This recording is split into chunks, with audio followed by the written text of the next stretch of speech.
అందరికీ నమస్కారం. సంగారెడ్డికి పాస్పోర్ట్ సేవా కేంద్రం ఏర్పాటు కావడం అనేది శుభపరిణామం. సంగారెడ్డి పాస్పోర్ట్ సేవా కేంద్రం కోసం నిర్విరామంగా నిర్విఘ్నంగా యజ్ఞం చేసినటువంటి తెలంగాణ యువజన సంఘాల సమితి సంబంధించినటువంటి సభ్యులందరూ కూడా హృదయపూర్వకమైనటువంటి ధన్యవాదాలు.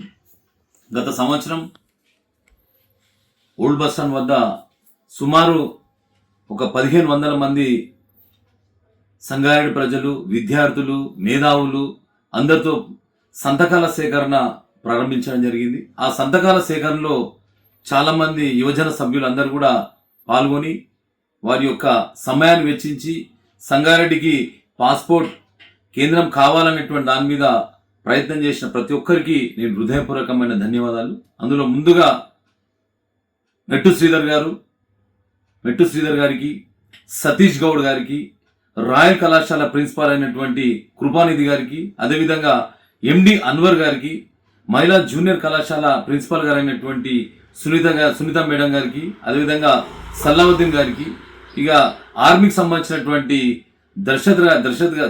దర్శద్ గారికి, అదేవిధంగా భాష గారికి, దశరథ్ రాజు గారికి, బసవరాజు గారికి, ఇంకా చాలా మంది ఎంతో మంది ఈ యొక్క యజ్ఞంలో పాల్గొన్న ప్రతి ఒక్కరు కూడా హృదయపూర్వకమైన ధన్యవాదాలు. ప్రతి సందర్భంలో ఎక్కడొచ్చినా కానీ సంగారెడ్డికి పాస్పోర్ట్ కావాలనేటువంటి దాని మీద ప్రయత్నం చేసిన ప్రతి ఒక్కరు కూడా పేరు పేరున ధన్యవాదాలు. దీనిపైన సంగారెడ్డి మాజీ ఎమ్మెల్యే గారు అయినటువంటి టీపీసీసీ వర్కింగ్ ప్రెసిడెంట్ తూర్పు జయప్రకాష్ రెడ్డి గారిని కూడా సంప్రదిస్తే వెంటనే నిర్మలకతోని ఒక తెలంగాణ ఇండస్ట్రియల్ కార్పొరేషన్ చైర్పర్సన్ 2025లో ఒక రీజనల్ పాస్పోర్ట్ ఆఫీస్ కు ఒక లెటర్ కూడా రాయడం జరిగింది. అంటే వాళ్ళ యొక్క సహకారం ఉన్నది. దాంతోపాటు అనేక సంఘాలు కూడా ఈ యొక్క ఉద్యమాన్ని బలోపేతం చేయాలనేటువంటి దాని మీద సద్భావన ఫోరం, అదేవిధంగా గెస్టెడ్ ఆఫీసర్ సంబంధించినటువంటి పీటీలకు సంబంధించినటువంటి అన్ని సంఘాలు కలిసి మన ఎంపీ గారికి కూడా ఒక రిప్రజెంటేషన్ ఇవ్వడం, ఎంపీ గారు కూడా దీనిపైన కూడా చొరవ తీసుకోవడం జరిగింది. దాంతోపాటు ఈ మధ్యనే మొన్ననే పాస్పోర్ట్ కేంద్రం కూడా సంగారెడ్డికి వచ్చే విధంగా సహకారం చేసిన ప్రతి ఒక్కరు కూడా నేను హృదయపూర్వకమైన ధన్యవాదాలు.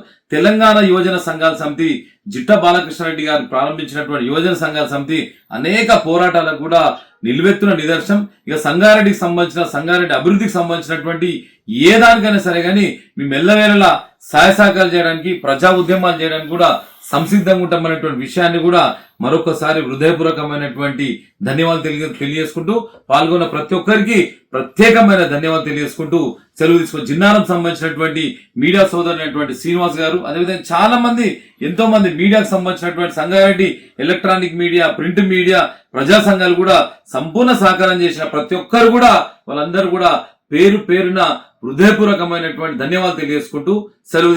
పాస్పోర్ట్ రావడం వల్ల మనకు మెదక్ పోయేటువంటి పరిస్థితి ఉన్నది.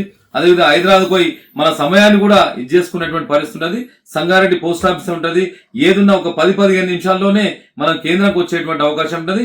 ఇక్కడనే ఐఐటి ఉన్నది, మన మెడికల్ కాలేజ్, 3 మెడికల్ కాలేజ్ మన సంగారెడ్డి ప్రాంతంలో, ఇంజనీరింగ్ కాలేజ్ ఉన్నాయి. వాళ్ళందరూ కూడా విద్యార్థులకు చాలా మంది కూడా విదేశాలకు చదువుకోవాలనుకున్నా, ఇంకేదైనా పోవాలనుకున్నా సమయం వృధాతో పాటు డబ్బులు కూడా పోకుండా చాలా జాగ్రత్త పడే విధంగా సంగారెడ్డికి పాస్పోర్ట్ కేంద్రం ఏర్పాటు చేయడం అనేది శుభ పరిణామం. దీన్ని అందరూ కూడా సద్వినియోగం చేసుకోవాలనే విషయాన్ని కూడా తెలంగాణ యువజన సంఘాల సమితి సవినయంగా తెలియజేసుకుంటూ సెలవు తీసుకుంటున్నాం. జై హింద్, జై భారత్.